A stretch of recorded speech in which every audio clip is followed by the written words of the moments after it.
Did Sherman hate black people? No, but he didn't love them either. General William Tecumseh Sherman is most famously associated with his March to the Sea, and the subsequent Special Field Order No. 15, which promised freed slaves land along the Atlantic coast, what became known as 40 acres and a mule.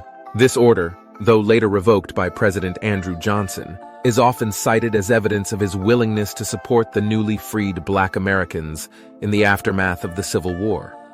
However, Sherman's personal views on race were complicated. Like many of his contemporaries, he held views that today would be considered racist. Sherman was primarily focused on military victory and the restoration of the Union, rather than on racial equality or civil rights.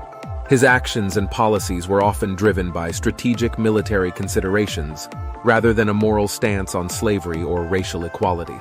For example, he was blamed for the tragedy that befell slaves during the Battle of Ebenezer Creek, where during Sherman's march to the sea, Union troops let Confederate forces kill and capture hundreds of terrified slaves. He was known to express disdain for the institution of slavery, not necessarily out of concern for the enslaved, but because of how it divided the nation, and because he saw it as detrimental to white labor.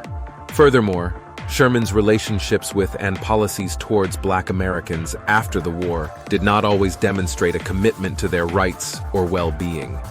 His primary concern was the reintegration of the Southern states into the Union, and he was willing to compromise on issues of black rights to achieve this goal.